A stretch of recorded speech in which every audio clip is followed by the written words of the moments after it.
아시안 강국으로 불리던 대한민국 안전에 요게 조금 좀 빨간 불이 들어왔습니다. 도심 한가운데서 이렇게 무차별 흉기 난동 사건이 잇따라 또 좀 일어나고 대낮에 서울 신림동에 있는 건물 주차장에서 흉기 난동 사건이 발생했습니다. 현장 경찰은 흉기 난동으로 한 명이 숨지고 세 명이 다쳐 병원으로 옮겨졌다고 설명했습니다. 뭐 온 국민이 지금 불안에 좀 떨고 있습니다. 예, 맞습니다.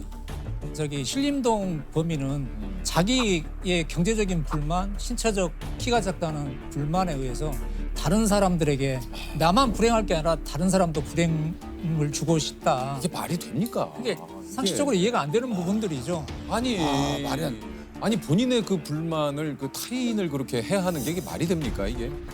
진짜 너무 화가 납니다. 그 신림동 흉기 난동 사건 이후에 13일 만에 또 서현역에서도 이게 좀 발생을 해서 큰 충격을 줬는데 묻지마 흉기 난동 사건이 또 벌어져 다수의 피해자가 발생했습니다. 경기도 분당 서현역의 백화점에서 한 20대 남성이 시민들에게 흉기를 휘둘렀습니다. 이게 그 서현역 사건을 모방 범죄로 볼 수가 있습니까? 어떻습니까? 일단 그 서현역 사건과 신림동 사건은 약간의 차이가 있긴 합니다. 이제 신림동 그 사건 같은 경우에는 사이코패스잖아요. 반사회성 인격장애. 인격장애. 그 사이코패스고 그다음에 서현역 관련된 그 범인은 그런 조현성 인격장애를 앓고 있는 그런 성격으로 나눠져 각각 다른 성격의 소유자들이고요. 조현성 인격장애로 인한 망상에 의해서 스토킹 범죄 집단이 자신을 스토킹하고 있다고 생각했고 범행 당시에도 집 근처 서현역 근처에 스토킹 조직원들이 있다고 생각하고 범행을 저질렀습니다. 사실 그 예전에는 이제 많이들 묻지마 범죄라는 그 얘기를 좀 많이 했었어요. 네. 근데 오히려 이 말이 더 공포감을 준다. 그렇습니다. 묻지마라는 그 자체 억양부터가 벌써 안 좋아 보이지 않습니까? 뭐 하는 사람들이 묻지마? 아무 뜻도 없이 그냥 그런 범죄를 저지른단 말이야? 이렇게 생각할 수 있고 안 좋은 인식이 확산될 수 있거든요. 그래서 경찰에서 이상동기 범죄로 이렇게 규정을 했습니다. 그래서 이상동기 범죄에 관련해가지고 여기저기서 터지고 또 그게 이슈화되고 국민들이 불안해하고 있는 게 사실입니다.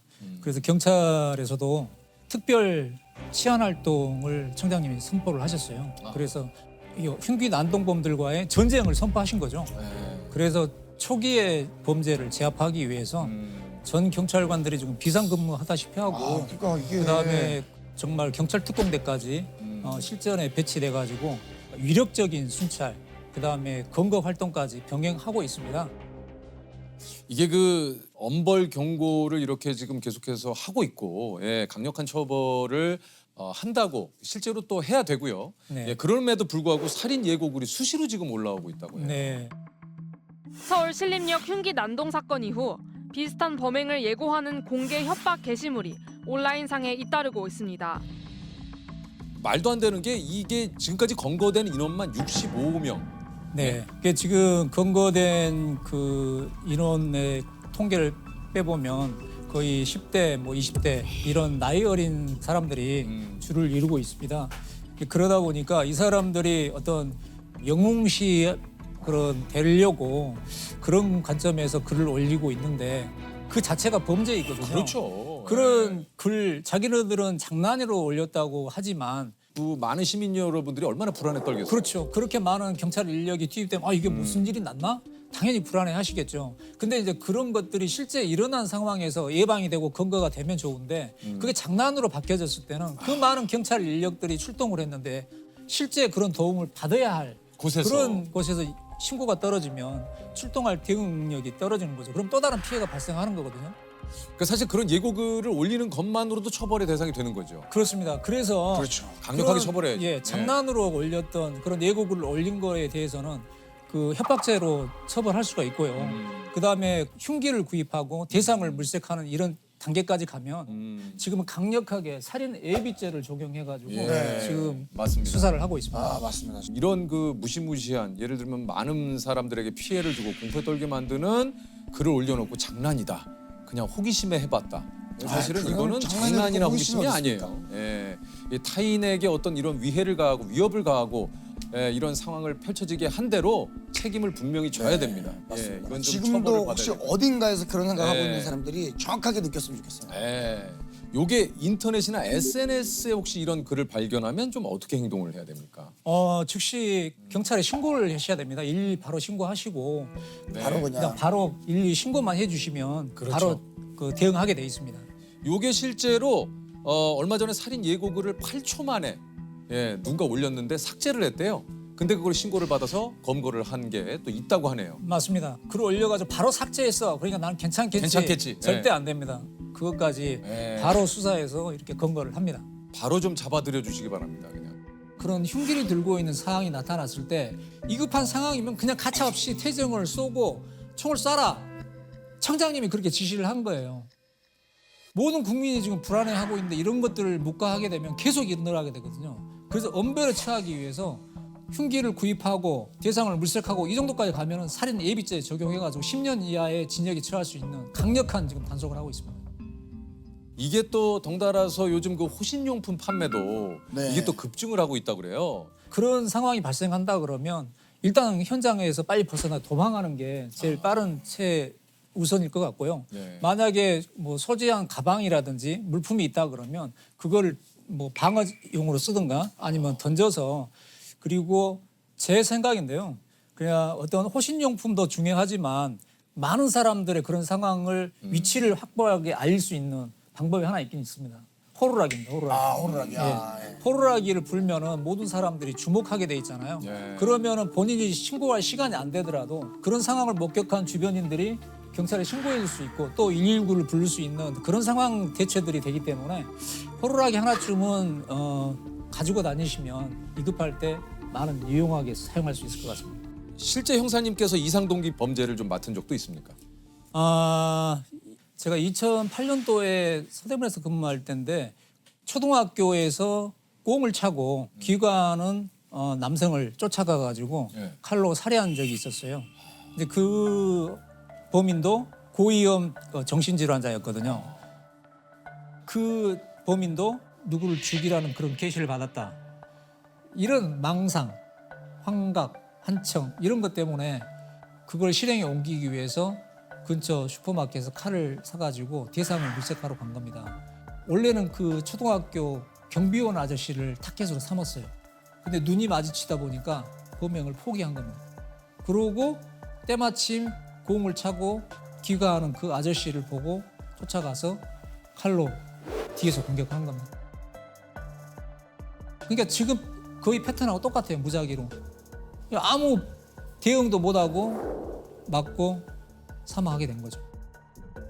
이게 좀 그 일각에서는 가명을 노리고 일부러 그런 척을 한다 이런 그 범죄자들도 좀 있다고 그래요. 예, 그런 이제 그 심신미약 상태에서 저지르고 그 범행한 거를 인식하지 못했을 때 그거를 형을 감하거나 면제해주거나 감형해주는 그런 게 있거든요. 그런 점을 노리고 그렇게 변명하는 경우도 있다고 합니다. 정신질환을 앓고 있다고 그래서 모두 다 면제를 받거나 감경을 받는 건 아닙니다. 예전에 무기징역을 선고받은 예도 있고요. 강력하게 처벌되고 있기 때문에 그걸 빌미로 이런 흉기난동을 부리는 거는 용서가 없습니다.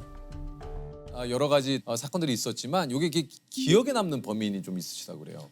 그 충청도에서 노인들만 상대로 차량으로 고의 충격해가지고 살해를 한 연쇄살인범을 구속시킨 적이 있습니다. 왜 의료진들만 그렇게 그러니까 그 보험금을 노린 거였거든요. 보험금을 어떻게? 자동차 운전하는 사람을 위한 자동차 운전자 보험이라는 게 있었습니다. 사망을 하거나 중상을 입거나 그러면 보험 개수에 따라서 최고 5천만 원까지 그 보상을 해주는 그런 제도였어요. 운전자에게도 예. 사고를 낸 운전자에게. 그러니까 사고 수습 비용 예를 들어서 사망 사고가 일어났잖아요. 네. 그러면 형사 합의를 해야 되잖아요. 그렇죠. 그럼 형사 합의금을 보조해주고 네. 만약에 구속이 되면 변호사가 붙겠죠. 그럼 변호사 비용도 주고 벌금이 비용. 나오면 그런 것도 해주는 그런 건데 그걸 노린 거죠. 여러 개의 중복 가입을 하는 거죠. 5천만 원짜리 4개를 가입하면 2억이죠. 2억이죠. 그러면 4개를 가입하는 거예요. 그래놓고 그 대상을 노인들만 골라가지고 충격을 합니다. 그 이유가 그 형사합의금을 책정할 때 네. 법으로 가더라도 사람이 일할 수 있는 그 연령대를 액수가 달라지거든요. 근데 이분들은 일할 수 있는 나이대를 넘은 60대 이상의 고령의 예. 전부 다 노인분들이었어요. 그런 분들은 사실상 그런 보험 수가가 잘 안 잡히거든요. 그러니까 이게 합의금이 합의금을 작게 주기 위해서. 그래서 이 고령의 어르신들을 노린 거예요. 예. 아 이거 너무 괘씸하네. 진짜. 그러니까 이제 그 분들과 사고를 내고 이제 본인의 운전 미숙으로 인한 사고다. 그래서 그러니까 이게 내가 든 나에게 오는 이 보험금을 타기 위해서 예. 일부러 어르신들을 충격을 해가지고 그렇습니다. 정말 어떻게 그런 아니 이게 당시 상황만 놓고 보면 이게 단순 그 교통사고다. 예, 다 그렇게 처리가 됐습니다. 왜 그렇게 단순 교통사망 사고로 처리가 됐냐 하면 얘가 사고를 그렇게 내놓고 112에 신고를 합니다. 아 여기 제가 딴 데 쳐다보다가요 사람을 쳤는데 죽은 것 같아요. 그러니까 이쪽으로 빨리 오세요. 그리고 또 119에 전화를 합니다. 아 이거 사람이 죽은 것 같아요. 빨리 나와서 좀 확인 좀 해주세요. 그런 식으로 자기의 할 수 있는 것들을 구호 조치까지 했군요. 다 하죠. 그러고 조사하는 그 수사관에게 맞습니다. 제가 그 할머니를 이렇게 운행하다가 미처 발견하지 못하고 충격해서 사망한 거 맞습니다. 혹시 몰라서 119까지 신고해서 구호 조치도 했습니다. 그럼 어떻게 했습니까? 그와 같이 단순 교통사망 사고로 처리돼가지고 이미 확정 판결도 받았어요. 그런 상황이었는데 그 보험조사관이 보니까 수상하거든요. 그래서 이제 저에게 이제 사건 의뢰를 한 건데 사건 내용을 받아보니까 굉장히 그런 부분들이 의심이 되는 거예요. 이 사람은 경제적인 능력이 별로 안 돼요. 근데 그 보험금이 수십만 원인데 실상 10만 원도 내기가 버거울 정도의 그런 사람이었어요. 이제 그런 것들이 의심적인 거죠. 그래서 단순히 사망사고로 처리했던 사건 기록, 변사 기록들을 다 사본에다가 분석을 한 거죠. 그런 정황 증거들 하나하나를 모아가지고 예. 대법원까지 가서 예. 징역 15년을. 야 사실 그보다 더 받아야 되는데 지금 그렇습니다. 생각 근데 같아서는. 왜 그러냐면 예. 그 3건의 사건 중에 2건은 이미 판결이 끝났기 때문에 일사부재료 원칙에 의해서 처벌할 수가 없어요. 아 이미 예. 처리가 된 사건이기 예. 때문에. 근데 그 중에 한 건이 다행히 그 중상을 입어서 살아 계셨거든요. 그래서 그걸 살인 미수로 적용을 하고 예. 각각의 사건에 이제 보험금을 편취하려고 했기 때문에 사기죄까지 더한 거죠. 그렇게 해서 그 살인 사건에 준한 15년을 아니 근데 이제 이런 또 형사님들의 노력으로 인해서 이게 이제 더 이상 보험 사기를 저지를 수 없도록 약관이 바뀌었다 그래요. 근데 이 사건을 하면서 그 이후에 그런 중복 보상해주는 제도가 그 약관이 바뀌었습니다. 그래서 아무리 여러 군데 하더라도 한 보험사에서만 지급할 보험금을 그 중복돼 있는 보험사에서 나눠서 보상을 해주게 돼 있습니다. 금액이 이제 정해진 걸로 바뀌었군요. 그렇습니다. 5천만 원짜리 4개를 들어도 그 5천만 원을 4보험사에서 나눠서 줍니다. 각출해서 이제 이게 또 그 보험 약관 말고도 형사님이 바꾸신 게 있다고 그래요. 그 술 취한 사람들을 상대로 하는 소매치기 범죄인데 아리랑치기라고 불렀었습니다. 예. 뒤에서 이렇게 그냥 예, 부추기는 그러니까 척하면서 동료인 지가 척하면서. 예. 예. 반바지 차림의 한 남성이 길에 쓰러진 남성을 부축해 나오더니 술에 취한 사람을 도와주는 척하며 금품을 훔치는 이른바 부축백입니다. 심지어 피해자 명의로 대출을 받아 이체한 경우까지 있었습니다. 걔들 한 16명을 근거해가지고 구속한 적이 있거든요. 네. 예, 그 이후에 그 비밀번호 오류가 나도 정지가 안 됐었는데 지금은 이제 세 번이면 정지가 되죠. 세 번이 정지되죠. 그 이후에 이제 그렇게 바뀐 거예요. 이게 그 이후에 이게 생긴 거구나. 아니 그 형사된 걸 혹시 후회한 적 있습니까? 딱 한 번 잠시 왜요? 제가 경찰 4년 차에 양아치 양아치 새끼들 좀 두드러 패가지고 옷을 벗고 경찰을 떠난 적이 있습니다. 아니 근데 어떤 양아치들이길래 이렇게 또? 뭐 동네 양아치들 많잖아요. 몸에 문신하고 깍두기 머리하고 이런 애들. 붙은 거죠. 네. 형사님 먼저 하신 거예요? 아니요, 그 자식이. 아, 저는 경찰 신분증을 제시하면 될 줄 알았죠. 그렇죠. 아 신분증을 제시하셨구나. 이제 신분증을 제시했죠. 야 경찰이야 그러지 마 그렇게. 야 이씨 네가 경찰에 오고 하고 확 벗는 거예요. 옷을 예. 그러더니 테이블을 그냥 때려 엎는 거예요. 테이블을 그냥 때려 엎는 거예요. 그러면서 주먹이 씩 나가와요 그냥. 그러면서 주먹이 씩 나가와요 그냥. 그래서요. 어떻게 하시겠어요? 일단 여기까지 날랐으면 일단은 맞아야 될 것 같은데요. 야, 일단 여기까지 왔잖아요. 되게 빠르시네. 와 진짜 이거- 쑥. 이게 모든 와. 것들이 형사님이 이것도 그냥이 아니고 여기까지 왔어요. 거의 뭐 무술 감독님처럼 예. 나갔어요. 거기서 이제 저 혼자만 있었던 게 아니고 네. 우리 형사들이 4명, 양아치들 5명 거기서 붙어버립니다. 양아치 그 사람들 작살났습니까? 3명을 수갑을 채우고 2명이 도망갔는데 2명 중에 1명이 팔이 부러진 거예요. 사실 우리는 팔이 부러진 것도 잘 몰랐어요. 나중에 뭐 진단 뭐 6중과 8중과 끊어와가지고 우리 팔 부러졌으니까 잡힌 애들 빨리 풀어줘. 그거 안 들어줬다가 그렇게 된 거죠. 그래서 과잉 진압으로. 예.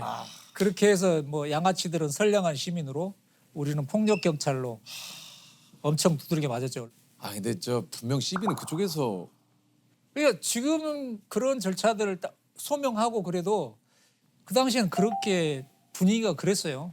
3개월 동안 경찰조를 떠난 적이 있습니다. 근데 그때 잠깐 내가 여기에 꼭 일을 해야 되나? 그런 생각을 하고 다른 직장을 구해봤는데 양이 안 차더라고요. 그 4년밖에 안 됐지만 벌써 경찰의 수사 형사에 인이백에 있어서 다시 돌아가야겠다. 다시 복직해가지고 현재까지 오게 된 겁니다. 그러셨군요. 이제 퇴직을 3년 앞두고 계시다고 해요. 이게 혹시 형사님도 잡지 못한 범인이 있습니까? 제가 경사 때 그 수사본부 살인사건 수사본부가 찾아졌던 사건인데요. 분식집 아주머니가 온몸에 흉기로 난자당한 그런 사건이 있었습니다.